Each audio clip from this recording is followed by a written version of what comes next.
నాగచైతన్య, సాయి పల్లవి జంటగా నటించిన 'తండేల్' చిత్రం బాక్సాఫీస్ దగ్గర మొదటి వారం విజయవంతంగా పూర్తి చేసుకుంది. ఇక రెండో వారంలోనూ మంచి హోల్డ్ చూపిస్తుంది ఈ చిత్రం.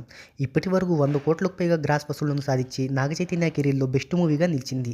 ఈ చిత్రం 54 కోట్ల షేర్, 105 కోట్ల గ్రాస్ బ్రేక్ ఈవెన్ టార్గెట్‌తో ప్రేక్షకుల ముందుకొచ్చిన ఈ చిత్రం ఇప్పటి వరకు ఎంత వసూలు చేసిందో తెలుసుకోబోయే ముందు ఒక చిన్న రిక్వెస్ట్. మన ఛానల్‌లోని వీడియోస్ చూసి నచ్చితే సబ్స్క్రైబ్ చేసి లైక్ కొట్టి షేర్ చేయండి. రిలీజ్ అయిన తొలి రోజే 21 కోట్ల ఓపెనింగ్‌ని సాధించి నాగచైతన్య కెరీర్‌లో ది బెస్ట్ మూవీగా నిలిచింది.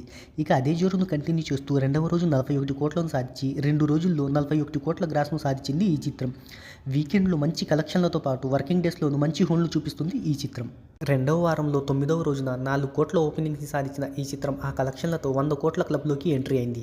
తద్వారా నాగచైతన్య కెరీర్‌లో తొలి 100 కోట్లు సాధించిన చిత్రంగా నిలిచింది.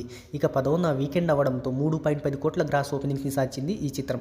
ఇక 11వ రోజు వర్కింగ్ డే కావడంతో 1 కోటి నెట్‌ను వసూలు చేసింది. దీంతో ఈ సినిమా వరల్డ్ వైడ్‌గా 58.5 కోట్ల నెట్‌ను వసూలు చేసింది. సాంకేతిక నిపుణుల రెమ్యునరేషన్‌తో పాటు ప్రమోషన్ ఖర్చులు అన్నీ కలుపుకొని ఈ చిత్రాన్ని 75 కోట్ల రూపాయల బడ్జెట్‌తో నిర్మించారు.